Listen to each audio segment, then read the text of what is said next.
आइए मैं आप लोगों के मध्य में निवेदन कर दूं। एक तो युवा वो भी थे जिन्होंने अपनी भरी जवानी की परवाह नहीं की। एक युवा पीढ़ी आज की भी है। आदरणीय भ्राता जी ने रागनी सुनाई तो उसमें चौथा ही जो पहरा था, अंतरा था, उसमें देश की युवा पीढ़ी के लिए उन्होंने बताया कि ये क्या हो गई है। ध्यान रखना, कोई भी युवा जो होता है वो देश की रीढ़ की हड्डी होता है। समझ लो, यदि किसी देश का युवा बिगड़ गया तो वो देश बिगड़ गया। किसी देश का युवा सुधर गया तो वो देश सुधर गया। एक समय था जब इस देश के अंदर स्कूलों के अंदर पाठ पढ़ाए जाते थे कि if wealth is gone nothing is gone, if health is gone something is gone, but if character is gone everything is gone. कि यदि तुम्हारा धन चला गया तो कोई बात नहीं, कोई नुकसान नहीं हुआ, लेकिन यदि तुम्हारा स्वास्थ्य चला गया, स्वास्थ्य बिगड़ गया तो थोड़ा नुकसान हो गया, लेकिन यदि तुम्हारा चरित्र चला गया तो समझ लो तुम्हारा सब कुछ चला गया। फिर तुम्हारे पास में कुछ भी बचा नहीं है। कि हम भी पढ़ते थे स्कूलों के अंदर, लेकिन आज इस बात का बिल्कुल शीर्षासन कर दिया, बिल्कुल उल्टा कर दिया। If character is gone nothing is gone. यदि चरित्र चला गया तो कुछ भी नहीं हुआ, यदि स्वास्थ्य चला गया तो थोड़ा नुकसान हो गया, लेकिन यदि चरित्र, यदि धन चला गया तो समझ लो हम तो लुट गए, बर्बाद हो गए, हमारे पास तो कुछ बचा ही नहीं है। ऐसा होता था कि नहीं होता था? ऐसा ही होता था।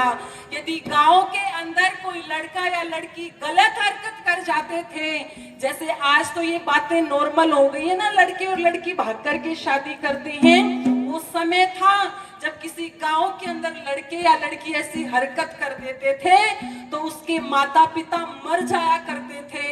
कई कई महीनों तक घर से बाहर नहीं निकला करते थे कि हमारी तो पगड़ी की इज्जत उछाल दी, हम तो समाज में मुंह दिखाने के लायक नहीं है। और आज यदि किसी के लड़का लड़की ऐसी हरकत कर दे और पड़ोसी जाकर के यदि ये बात कह दे, अच्छा तुम्हारे बेटे ने ये कर दिया, तुम्हारी बेटी ने ये कर दिया, तो एकदम से छिटक करके कहेंगे हमारे वाली क्या अकेली भागी है, हमारे लड़की ने क्या अकेले ने कुछ किया, परसों उसकी भी तो भागी थी, उसको जाकर के कुछ कहो। कुछ फर्क नहीं है।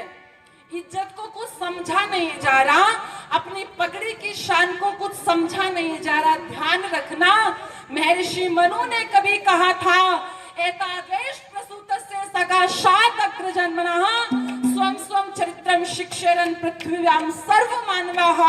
ये आर्यवर्त देश, ये भारत देश वो देश था जहां पर विदेशों से लोग आते थे और ऋषि मुनियों के चरणों में बैठ करके वो लोग चरित्र का पाठ पढ़ा करते थे। ये वो देश था।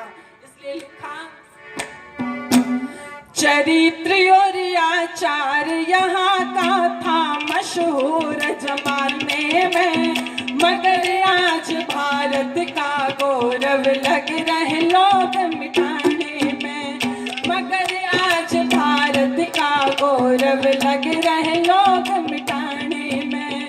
चरित्र और आचार यहाँ का था मशहूर जमाने में, मगर आज भारत का गौरव लग रहे लोग मिटाने में, मगर आज भारत का गौरव लग रहे लोग मिटाने में। रामायण बतलाती है आचार यहाँ का कैसा था, मर्यादा में बंधा हुआ परिवार यहाँ का कैसा था, मर्यादा में बंधा हुआ परिवार यहाँ का कैसा था। शूर्पणखा से पूछ लियो सदाचार यहाँ का कैसा था, सती सुलोचन कह देगी व्यवहार यहाँ का कैसा था, सती सुलोचन कह देगी व्यवहार यहाँ का कैसा था। कोई भी ना कष्ट हुआ जी हो,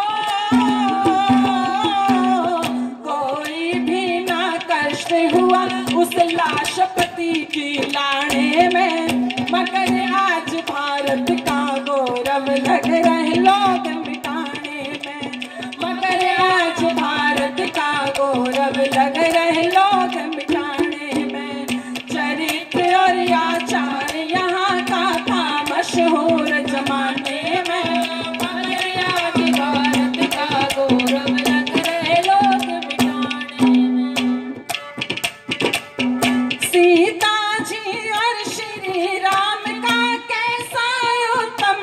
जीवन था। 14 साल तक रहे वनों में, फिर भी काबू में मन था। 14 साल तक रहे वनों में, फिर भी काबू में मन था। छूकर चरण भाई भावज के, यदि लक्ष्मण प्रसन्न था। कठिन तपस्या थी जिसकी, उरे मिला तुझको धन था। कठिन तपस्या थी जिसकी, उरे मिला तुझको धन था। 14 साल तक बिना पति